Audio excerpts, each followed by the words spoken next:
I'm Dr. Cathy Bush. And hello, I'm Dr. Tara Peters, and we are the Leadership Doctors. In our Lessons from Leaders series, we've had an opportunity to speak with a number of very cool leaders in various industries around the world, and we have a great treat for you today.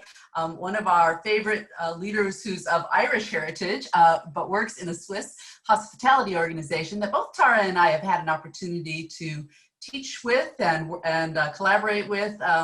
And so Mr. John Daly, who is the Director of Quality Assurance from the Swiss Education Group, he is here to chat with us today. Welcome, John. Thank you very much, Cathy. Very nice to see you again. Nice to see you as well. And, we enjoy always the opportunity to talk about leadership with you as we have, I think it's been about 11 or 12 years since our schools first began to partner together between the Hotel Institute of Montreux, which I see the logo up over your head, which is really cool, and Northwood University. Both Tara and I had a chance to work in the graduate school there. So how are things in Switzerland these days? Things are strange in Switzerland these days, just like everywhere else. We're all dealing with our own challenges with this beautiful corona that has come into our world in recent weeks and months. Sure. And we're going to be talking with John about that, as well as some broader principles of leadership. The school that, or the many schools that John is working with now as the Director of Quality Assurance, all work with people who have careers and interests in the hospitality industry. And so, of course, John, we're interested in hearing your thoughts about how this coronavirus pandemic is changing what you're doing to lead in a school and to help people prepare as leaders in an industry that's probably going to be forever changed by this COVID-19 pandemic. So looking forward to hearing about that. Could you get us started with a brief overview of your journey as a leader and what has brought you to the point that you're working in now at the Swiss Education Group? Sure. Thanks very much, Cathy. Delighted to do that for you. I'll make it short. Yes, I live and work in Switzerland. I'm Irish. I'm with Swiss Education Group, which is a hospitality school. So we're basically, in layman's terms, a bunch of hotels converted into hotel schools. All of our students live with us. Swiss Education Group is the largest hospitality education provider in Switzerland, and I do oversee quality assurance, which means quality of teaching and learning and making sure we have international recognition on our 5 schools all across Switzerland. And that's kind of what my leadership role currently involves. But historically, I myself come from a hospitality background. My first bachelor's degree was in hotel management and worked for, I guess, about 10 years in leadership positions in 4- and 5-star properties in places like Paris and New York and Ireland and Malta and Switzerland and another of other places. So it's been quite an interesting leadership journey for me. I've learned a lot from the industry professionals, and now I'm learning quite a lot with the other side, the people who are the providers of the education before the graduates move into the industry world. So that's a little bit about my background in hospitality and in education. And so, John, as you were talking, of course, we know, and Cathy alluded to this even in the opening, that certainly the pandemic is impacting the hospitality industry in ways that will likely cause the industry to not be the same as it once was. And we all know that can also yield some really good outcomes as well. And then also you're navigating this second piece alongside that with educating students. And so you're in this higher ed space as well. And so it would be great for our audience, since we have this duality here going on, to get some insight around how hospitality and higher ed, how you're actually navigating those challenges in terms of your operations and leading your teams, given the pandemic and its impact.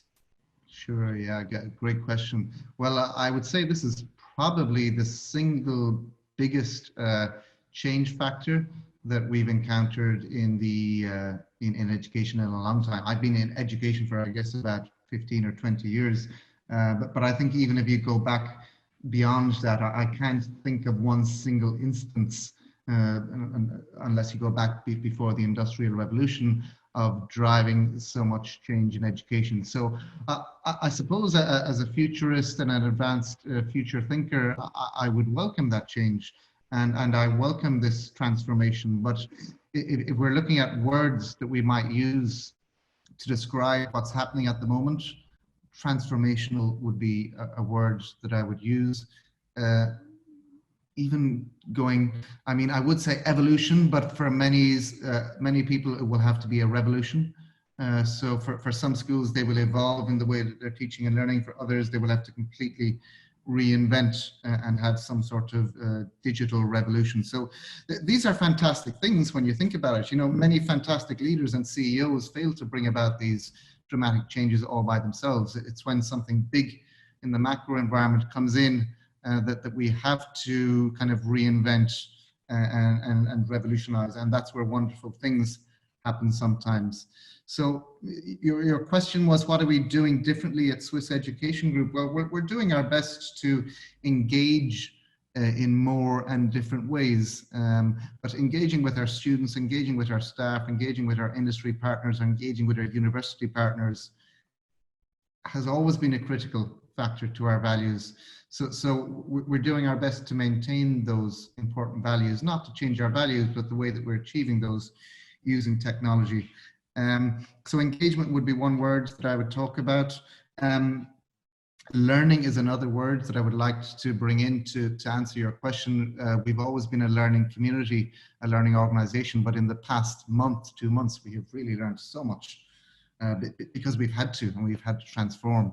But the amount of new knowledge and best practices that's kind of being exposed is phenomenal. And with that is exposure of talent and people and wonderful people doing wonderful things in their educational environments. And when you've got 5 schools and people from 35 different nationalities coming together as a faculty and sharing best practices of what's happening in a kitchen, what's happening in a dining room, what's happening in a classroom, and sharing those things, you get a wealth of knowledge, and you can learn quite a lot. So learning was the second thing that I wanted to say. Exposure of talent, obviously risk and risk assessment.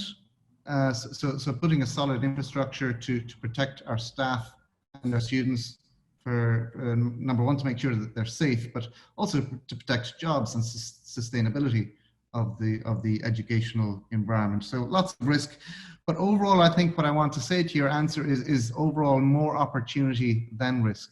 And when you kind of encourage people to bring out and to share what they believe are opportunities, and to try new things that you haven't done before in a safe learning environment, we're finding that amazing things can happen. So yeah, to answer your question, certainly a transformational experience, but a wonderful learning experience for everybody at Swiss Education Group.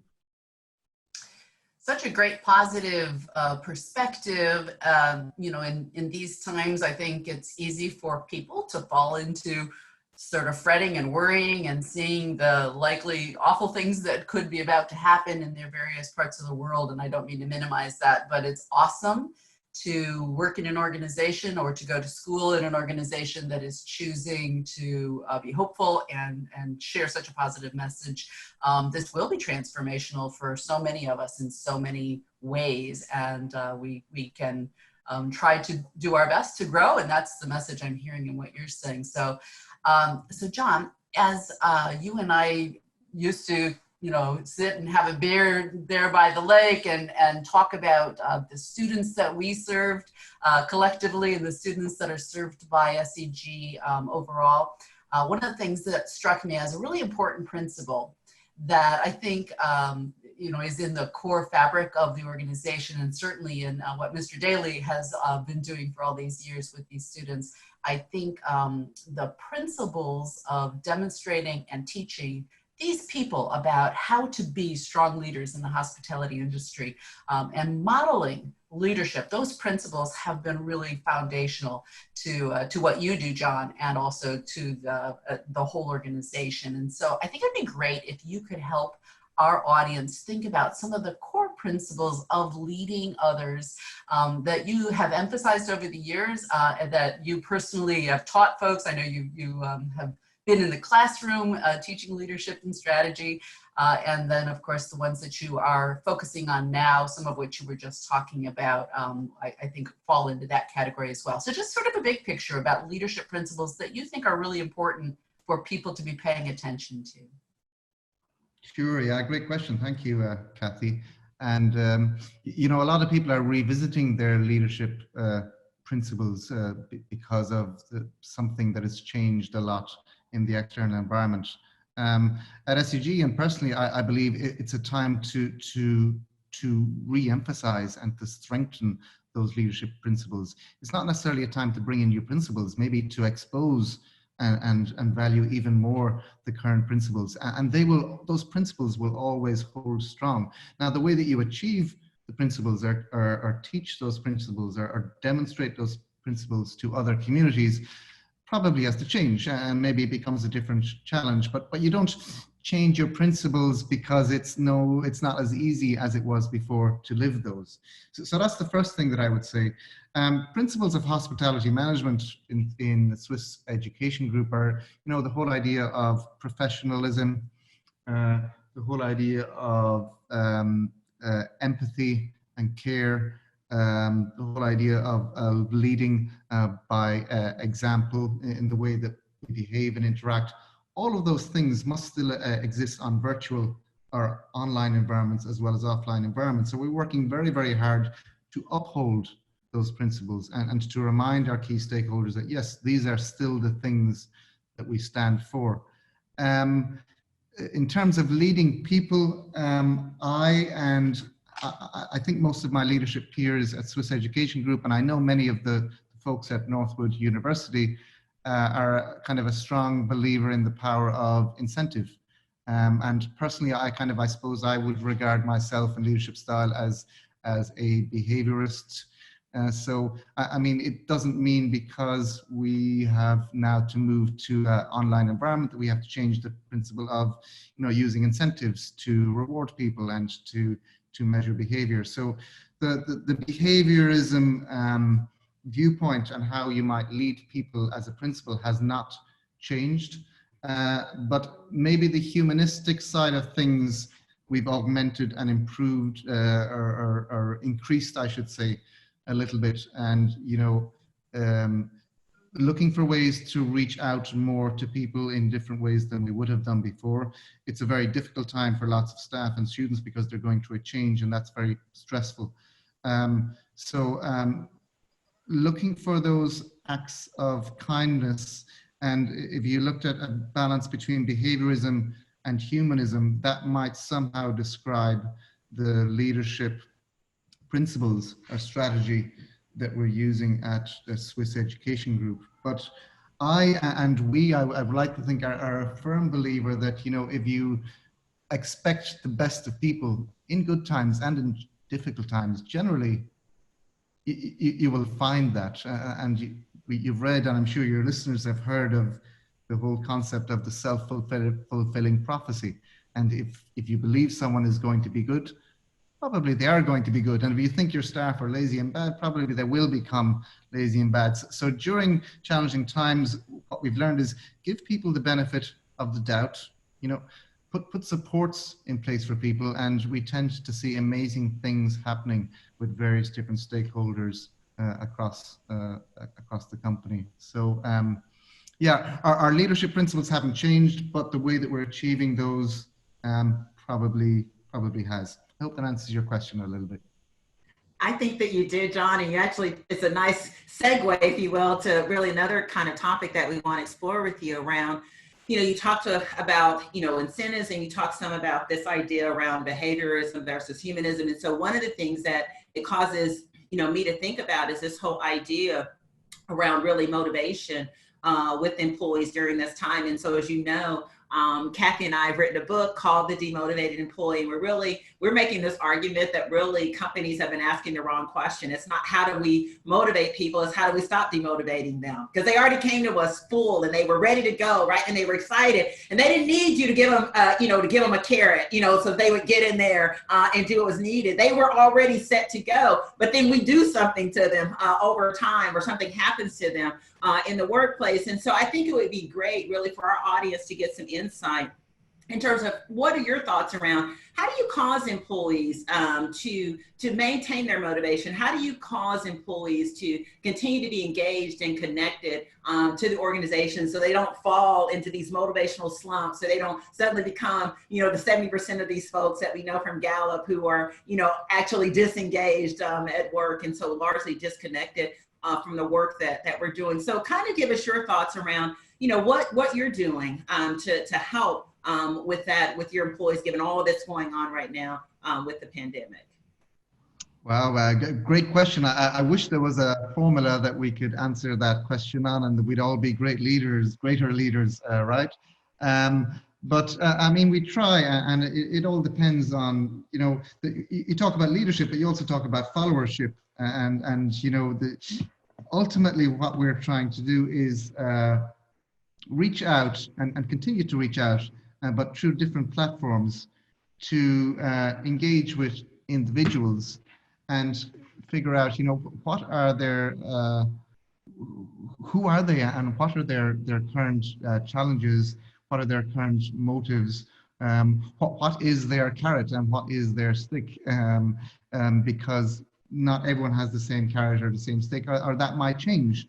Now, with people working from home and they're juggling different balls with kind of kids and work and stuff like that, maybe maybe you can still adopt a behaviorist approach. Maybe the type of carrot or the type of stick that you need to use might somehow need to change. So we're doing our best to reach out more than we would have done before, and in different ways before. The other thing I think is that we've learned is one common factor that tends to demotivate people sometimes is this whole feeling of uncertainty. And that's what we're all dealing with at the moment. So something I've learned is that anything at all that we can do to reduce that uncertainty, whether that's government guidance, or whether that is, look, here's the roadmap, here's what's going to be happening over the next 6 months, or just saying, look, here's a question that we know is coming up. We don't know the answer to it yet, but we're on it. We're working on it. So the known knowns and the known unknowns, and kind of sharing those with the various different communities is kind of what we're doing to try and share that. And then exposing others and exposing their best practices, and sharing those best practices with other people in our communities. I hope that answers your question a little bit. I got a lot of great insight from that. It makes me think, there are people I know who don't want to burden the folks that they lead with all this extra communication. And they're even worried right now, with social distancing and knowing that people are stressed out. They're cutting back on communication because they don't want to overburden people with meetings. And I think what you said and what I'm hearing in my head is that I don't think you can over communicate right now. People need information. They need to know that you're there and you're interested in sharing anything, even if it doesn't have all the perfect answers. And so I think it's an excellent insight for those who are listening to kind of check yourself if you're withholding or again, trying to cut back until you have all the right answers. Your folks who are out there with uncertainty, they need that information. So thank you for that, John. So as we start to wrap up, I'm thinking about, Tara and I have been heavily invested in the development of leaders for a long, long time, and you have as well. And so right now is, I think, a great time to think about those people who are maybe earlier in their career, who might be sitting at home with a little bit of extra time on their hands, and they're thinking about what can I be doing to develop. Or who may be now looking at leaders in a different way and thinking, I need to do some stuff. Any particular advice you have for folks right now, what they could be doing, or, you know, as we emerge into the next normal, what should you, or what should they be doing that will help them develop and get themselves ready for a leadership role? Sure. Yeah. I mean, great point. Great question. There's lots of things you can do, and depending on what your long-term goals and objectives are. So ultimately, it starts with you, the person, and where do you want to go, and therefore what are the steps that I need to do to achieve that. But one thing I would always recommend, but in particular during this time, I think the best thing for people to invest in right now is themselves, and we learn and we teach so much about decision making that others do, and financial planning that others do, and how to make a business plan, and how to make your books balance, and how to manage other people. But I wonder, do we spend enough time thinking or investing in, really in my view, which is the most important investment, which is in yourself. And I think with these confinements and lockdowns and so on and so forth, it's created that gap in time for people to kind of step back and look at their personal context and their professional goals and stuff like that, and say, okay, but maybe I need to go back to school, or maybe I need to take a course. And we see a number of our faculty doing that. We are investing more in all of our faculty right now than we would have been 6 months ago. All of our, I think we've had over 100 right now who've just finished today a boot camp on virtual learning. We're working with an expert from MIT on teaching online as well. So we're spending more on professional development right now of our faculty, but I also see individuals choosing to do that more. And I think that's a wonderful thing, you know, the whole idea of going back to top up on your education. And I think one of the things that we've all learned, I mean, it was evident before, but it will be even more evident as we come to the end of this whole idea of lifelong learning. You know, that education and developing leadership and all of those things is not an event that you pick up at a one-time bachelor's degree, that you continue to learn.